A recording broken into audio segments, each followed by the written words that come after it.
Hi friends, Lynn and Jamie here. It's Tuesday, July 8th, 2014, continuing our assignment in the D.C. area.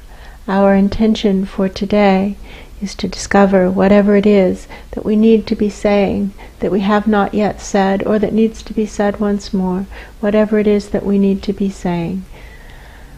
And then to say it. Now we begin. And now once more inviting in the soul energy that's destined to be here. So we could of course have this wrong, but how it feels to me as though all of the 1,000,000 soul energy that hasn't been able to get into a body somewhere is kind of coming into this body, is how it feels, like all of it. So it might also be coming into your body, also all of it. Does that make sense? Right. There we go. Oh. It's like these are souls who want to make a difference, and they don't have a body that's letting them in, right? Right. Oh. And so here we have willing bodies, right? Right. And so they're saying, okay, fine, I'll just jump ship from one body to the other, right? Right. Clearing instantly, we're in the white hallways upstairs. Wow. In a room with someone, looking at maps on the table, strategic maps, and this is talking about allocation of resources. Allocation of resources. Resource allocation. These are the resources that are at the disposal of this project. This project is Manifest the Divine Plan. Manifest Destiny is the name of the project. We've been working on this project for several years now, but under that name for about a year. We've known that that was what it was called, Manifest Destiny. Considering how best to allocate the resources. This is a planning person who makes plans, deciding how to allocate resources that are energetic in nature, higher dimension in nature, and these little, they look like teeny little openings with teeny little funnel tops, which represent sentient beings in bodies. Probably might represent other things as well, but it includes sentient beings and bodies. And given that all life is sentient, everything is alive, everything has consciousness, this is the physical dimension. So the trick is how to get higher dimension vibrations into the physical dimension. Right? And all that's needed is a straw big enough, right? Enough straws make a big enough straw, but even if there's just only one, it's enough, right? We just need a really big straw. And so there's all these straws that have like spit the soul energy out. How it looks to me is the straw shuts down, and I see like a little swoop of water come out. You see these in nature videos some places where like clams clear their little air holes. A split of water, but it's like people spitting out their souls, locking out the souls. Sentient beings locking out the souls. Look, can you see? It looks like a huge field of all these little, they look like black tubes to me. Just like, they just all look like tubes. Can't tell what's what. Black tubes and bloop, bloop, bloop, bloop, bloop, bloop, bloop, bloop, bloop. People spitting out their souls, and then all that water is collected in like it looks like draining aqueducts. They look like aqueducts. This is a time-honored tradition to like gather up the soul energy that's being ejected, you know? The soul energy wants to be in that tube, right? But that tube ejects it. So it's okay. Bloop, into the aqueduct you go, and now you can come back and be reallocated and try it into another tube. Right? And so I see how tubes after a while, after they keep getting, like I'm watching what he's doing, and he has like little pipette things, very science lab looking. It all looks very science lab-y. Yeah, it's like a big science project. And so he's just got all the tubes, and he can't see who's who either. They're just black tubes to You him. just see Tubes, and so he's not getting hung up in, oh, I wish this person would blah, blah, blah, because it's just black tubes. That's not his job. That's not his job. That's not his job at all. He sees the black tubes. He's got the water. His job is to get as much of the water into the physical dimension as possible. It has to go through these black tubes. So I see, and they seem to be like, he's good with this. He keeps the tubes that accept the water closer to him, and the ones that spit it out, they get drier and drier and drier as you go farther away from where he is. Right. The rain is falling on everybody. Right? You see the rain is falling on everybody, but some are going bloop and spitting it out, right? Right. And others are just inhaling. Those tubes out at the margin, they're saying, what's happening out at the margins? Those really dry tubes are just kind of blowing away. Right. It means the physical bodies are no longer there, right? Falling off the edge of the world into the void, right? And it's happening really fast. Rapidly. Really fast. The table is spinning now. I didn't notice that before. Maybe it wasn't spinning before. Or maybe we were spinning with it, you know? That makes sense. That feels right. But now it's as if we're separate from it, and I can see that the table is spinning. Spinning time. Vroom, vroom, vroom, vroom. And it's like this is concentrating the waters at the center. Right, and whatever isn't heavy enough just goes just whoosh, flies off. Anything that has enough liquid in it stays. Right. And however fast it needs to spin. Now, the people who are spinning it, the higher dimension beings who are spinning this surface, aren't attached to what's going on with the resource officer, because they have a speed, like an order comes in, run it at this speed, Joe. Right. And they just crank it to this speed. Their job is to crank it to the speed. Set it at 85. Set it at 87. Set it at 90. Whoa. When he goes to 90, boy, oh boy, does it start heating up. Oh, it's a joke, a reference to temperature. Huh. Right. Right. And now 95. Whoa! They're just crazy things happening upstairs. Meanwhile, do you see all those tubes flying off? Right. When it sets it to 95, poof! And he knows that it's going to go up to at least 100. Now it goes to 100 and boom! Boy. A lot fewer tubes, right? Right. The ones with water in their feet are doing best, right? Right. But now look at how full the aqueduct system is. Like, there's a lot of soul energy here, isn't there? Yeah. To be used. And they're talking about the soul who are calling Charlie, who has incarnated on Earth so many times, just keeps coming back to help. Time after time after time after time.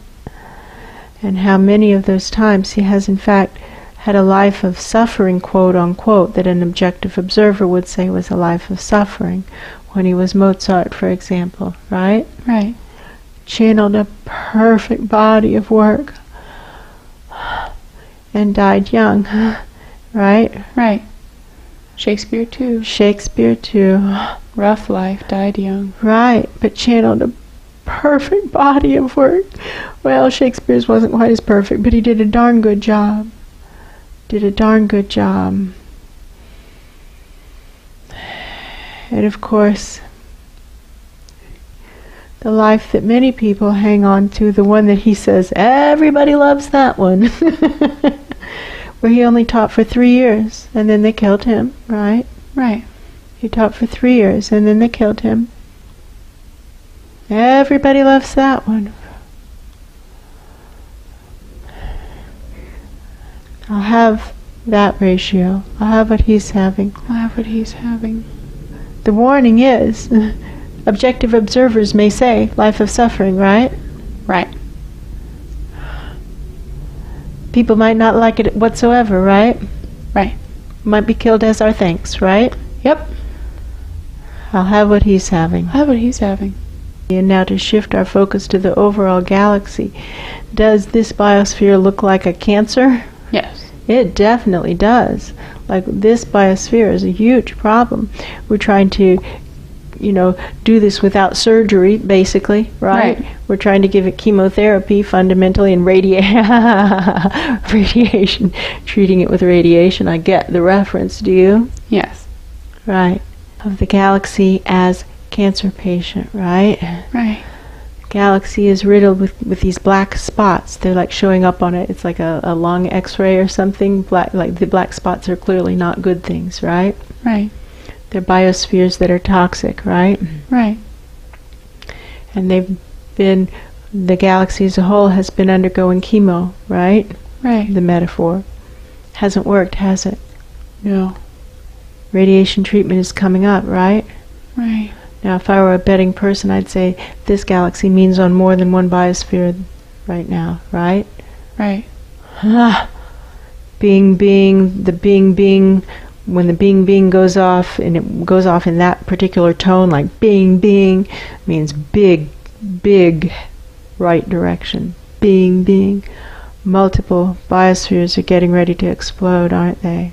In rage. Explode in rage. Not literally explode, but kaboom. Something big and bad, right? Right. Multiple biospheres, right? Right. All at once. In the hope that this poor galaxy can then be free of cancer, right? Right. The metaphor of cancer, not literally cancer. Asking, what does the metaphor of cancer represent? Oh, that's real easy. Not living our soul plan, not manifesting our destiny, right? Right. Fighting, struggling against our destiny rather than just going with it, right? Right. The galaxy as a whole wants to fulfill her destiny. I don't know, she feels female to me. Right. She wants to fulfill her destiny. So she's ready now. She hasn't been ready until now, but she's ready now. It's like, okay, I get it.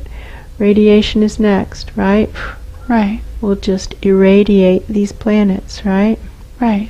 Now, if I were a betting person, I would say that means something like nuclear war on all of them simultaneously. What does nuclear war do? It destroys the environment completely. Right, nothing lives, nothing grows. Wherever nuclear war happens, life is destroyed, right? Right. We have deserts, black holes, right? Right. Dead seas, right? Right. Nothing lives. Pressing the reset button, right? Right. Pressing the reset button. But it's different than surgery. Surgery is all life gone, stone cold rock falling through space, right? Right. So it's some level slightly less than that, where some life can remain and maybe, hopefully, grow a healthy planet, right? Right.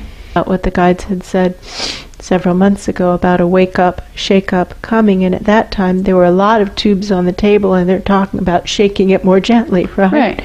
And giving more and more people a chance to step up. But they say they've been shaking it, and more tubes are just spitting out the water, spitting out their soul. More and more people are just going into lockdown. Right. And they're showing us our conversation with the crows a couple of days ago when we were saying to the crows, just fly west, you can be safe of this. Maybe people, other birds will follow you, and then maybe people will notice, and then maybe things will change. And they said, oh, nobody else is doing it. What? We said to the squirrels, go, and they said the crows aren't even going. Now we'll give who's left, much smaller number, a chance. And if they can't do it, well then, stone cold rock through space, right? Right. Surgery.